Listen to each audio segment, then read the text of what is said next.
کتا بھی توہین رسالت برداشت نہ کر سکا۔ شارح بخاری حضرت امام حافظ ابن حجر العسقلانی رحمۃ اللہ نے ایک کتے کا ذکر کیا ہے جس نے رسول اللہ صلی اللہ علیہ وسلم کے دشمن کو کاٹ کھایا۔ ایک دن عیسائیوں کے بڑے پادریوں کی ایک جماعت منگولوں کی ایک تقریب میں شرکت کے لیے روانہ ہوئی جو ایک منگول شہزادے کی عیسائیت قبول کرنے پر منعقد کی گئی تھی۔ اس تقریب میں ایک عیسائی مولوی نے رسول اللہ صلی اللہ علیہ وسلم کو گالی بکی۔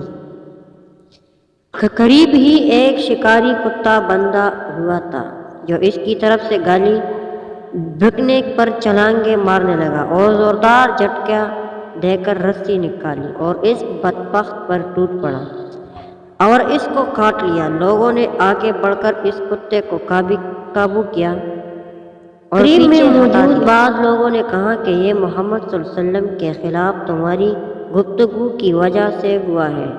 اس گستاخ نے کہا بالکل نہیں، بلکہ یہ خوددار کتا ہے۔ جب اس نے بات چیت کے دوران مجھے دیکھا تو میں بار بار ہاتھ اٹھا رہا ہوں۔ اس نے سمجھا کہ میں اس کو مارنے کے لیے ہاتھ اٹھا رہا ہوں تو اس نے مجھ پر حملہ کر دیا۔ یہ کہہ کر اس بدبخت نے ہمارے محبوب صلی اللہ علیہ وسلم کو پھر گالی بکی۔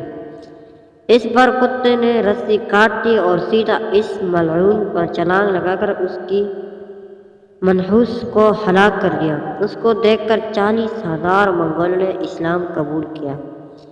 اور امام ذہبی نے اس قصے کو صحیح اسناد کے ساتھ معجم الشیوخ صفحہ 387 میں نقل کیا ہے۔ اس واقعے کے عینی شاہد جمال الدین نے کہا، میری اللہ کی قسم، کتے نے میری آنکھوں کے سامنے اس ملعون گستاخ کو کاٹا اور اس کی گردن کو دبوچا جس سے وہ ہلاک ہو گیا۔